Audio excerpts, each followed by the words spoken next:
I'm back, ladies and gentlemen. I'm here on a back road. I used to ride Joe all in these areas. I don't even know if this is a good idea to film while driving, but I'm on my way home. I stopped to see Rena Penfield, another horse person, saw her horses, blah, blah, blah, and thought, oh dear, here's a person. I'm gonna pause.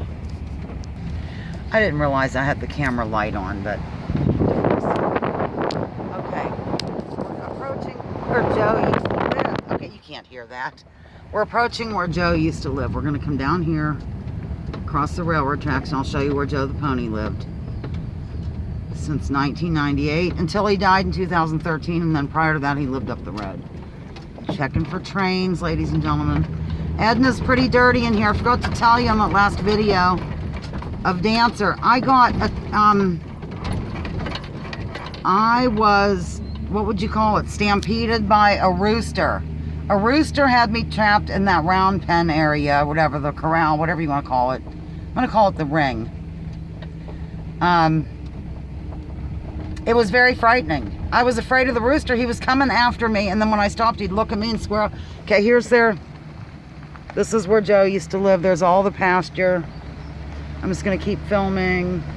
Hard to do when I don't need my glasses for close-up. Here was the barn. They were going to see if they should keep the barn, or was it worth it, whatever. And then all this was his pasture. Tons, 26 acres. Went way back in the woods. This is the well road, and Joe is buried almost at the end of that well road. On the right of this view, there's a group of stones, so he kind of has headstones. And all those woods, and there's a creek and like running water. It was beautiful. It looks like this is being farmed now, like the fence is all down and all that. So this is Joe the Pony's old territory, ladies and gentlemen. I thought I'd just make it a pony and horse evening, kinda. Look at this. I should have filmed Rena's horses. Again, I apologize for the dirty windshield and the fact that my light's on. This rooster scared the hell out of me. I had the owner, Austin, he came up and got like a whip, like a lunging whip, and went after the rooster for me. I think it's because I was wearing red. And then I told Rena about it. Okay, we're coming up on a place where Joe used to live for a few years. He was the herd boss, of course, over some cows. This was the top of the pasture, way up here. Boy, those were the days, my friends. Anyhow, Rena told me a story about when she was a kid. She had like this little Red Riding Hood jacket or something, and 3 turkeys came after her big time. They had her pinned. Her father came up and said, take that coat off, and she whipped it off, and they attacked the coat. So I'm in a red tank top. I'm thinking that might be it. We're approaching the area where Joe lived originally. Not originally, he's lived all over the place, but he was at the farm back there for many, many years, the longest. This is Dino's place, I think, still.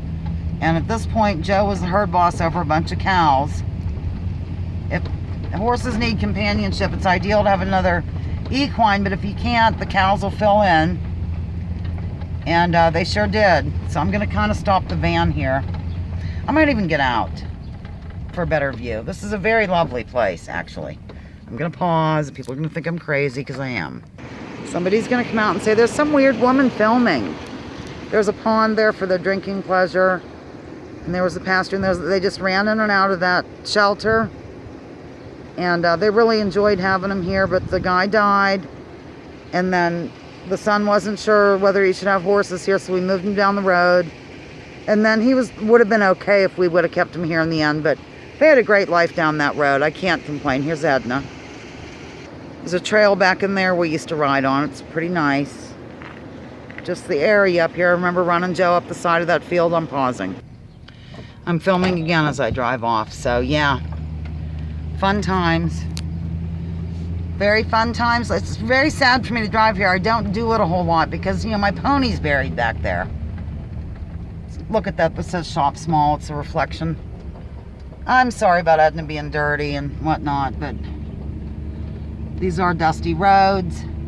And here's another field that's planted. Yeah, we used to come up here, and I'd kind of let Joe rip right along here.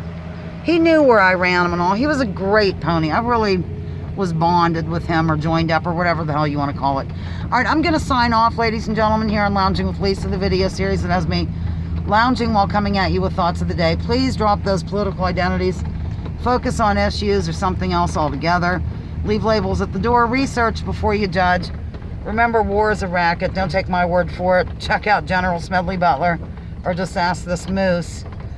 And here's the thing with the moose. He's actually a baby's toy. Like when they're getting to know textures. Like there's that. I got it for Joel as a joke because it's a moose. And there's no way Joel would hang this in his rearview mirror. Joel's too worried about people who think I'm dumb, people who make fun of me, people who would. I don't give a toot about any of that. So, he's very insecure that way, ladies and gentlemen. Send him some vibes, would you? Send him some vibes.